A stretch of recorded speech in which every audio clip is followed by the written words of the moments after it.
सच बताना, जब रात को सब सो जाते हैं ना, तब तुम्हारी जिंदगी शुरू होती है। बिस्तर पे लेटे हो और फोन साइड में होता है, लाइट सब बंद होती है और अचानक दिमाग बोलना शुरू कर देता है, उसने ऐसा क्यों कहा? अगर मैंने वो डिसीजन लिया होता तो? कल कुछ गलत हो गया तो?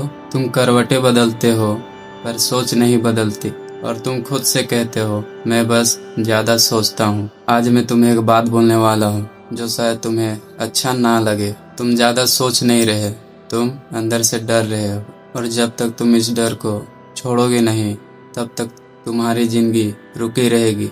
रियल लाइफ मिरर नाम नहीं, सिर्फ कहानी बताता हूँ। एक लड़का था या लड़की, फर्क नहीं पड़ता, क्योंकि कहानी ऑलमोस्ट सबकी सेम होती है।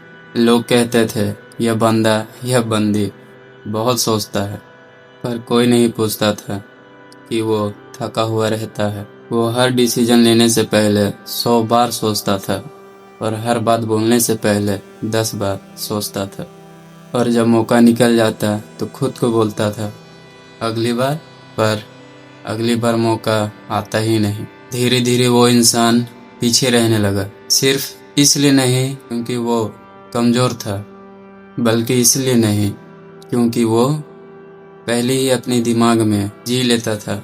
और मैं जो बता रहा हूँ ये जो भी होता है ओवर थिंकिंग में होता है। अब ध्यान से सुनना। ह्यूमन ब्रेन का एक काम होता है तुम्हें हर एक डेंजर से बचाना, पर एक प्रॉब्लम तब होता है जब दिमाग हर एक चीज को डेंजर समझने लगता है। ओवर थिंकिंग का मतलब ज्यादा सोचना नहीं होता। ओवर थिंकिंग का मतलब होता है फ्यूचर के डर को आज ही महसूस कर लेना। तुम इसलिए हर पॉसिबिलिटीज को सोच लेते हो क्योंकि तुम हर्ट होना नहीं चाहते। तुम इसलिए डिसीजन डिले करते हो क्योंकि तुम गलती से ज्यादा रिग्रेट से डरते हो। और सबसे ज्यादा डेंजरस बात पता है क्या है? ओवर थिंकिंग तुम्हें प्रोटेक्टिव फील करवाता है। तुम्हें लगता है कि तुम कुछ कर रहे हो, बल्कि असल में तुम सिर्फ अपने डर को बार बार रिपीट कर रहे हो। ये पैटर्न इतना साइलेंट होता है कि तुम्हें पता भी नहीं चलता, और जिंदगी निकल जाता है। तुम्हारा कॉन्फिडेंस धीरे धीरे खा जाता है, तुम्हें प्रेजेंट से काट देता है, तुम्हें डिसीजन लेने से रोक देता है, और सबसे बड़ी बात, तुम अपने आप में भरोसा करना भूल जाते हो। तुम हर चीज के लिए कॉन्फिडेंस ढूंढना शुरू कर देते हो, लोगों से, सिचुएशन से और फ्यूचर से, और एक दिन तुम रियलाइज करते हो तुम जिंदा हो पर जी नहीं रहे। अब यहाँ बात नहीं होगी, सॉल्यूशन मिलेगा। स्टेप 1, हर सोच नहीं होती। सोच सिर्फ एक सिचुएशन है, ऑर्डर नहीं। तुम्हारा काम है सोच को देखना, उसके पीछे भागना नहीं।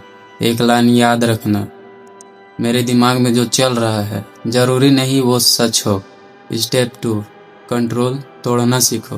तुम हर एक चीज परफेक्ट बनाना चाहते हो, इसलिए सोचते हो। सच ये है, जो चीज कंट्रोल में नहीं होती उसे सोच के भी कंट्रोल में किया नहीं जा सकता है।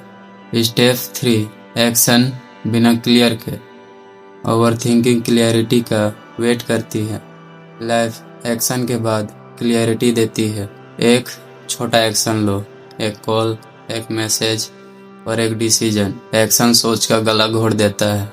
आज अगर तुम इस वीडियो के बाद सिर्फ एक चीज समझ गए ना, तो वो ये हो, भाई या बहन, तुम कमजोर नहीं हो, तुम बस अपने डर को ज्यादा सुन रहे हो।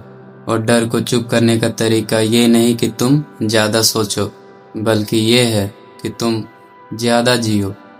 कल हम एक और ऐसी आदत पे बात करेंगे जो तुम्हारी सेल्फ वर्थ को बिना आवाज के तोड़ रहा है। मैं हूँ पवन, और ये है पवन लेसन ऑफ लाइफ। और हमें आप अपने कमेंट के जरिए ये बताना कि आप किस चीज़ का सोच को लेके अपनी ज़िंदगी में परेशान होते हो या परेशानी आती है।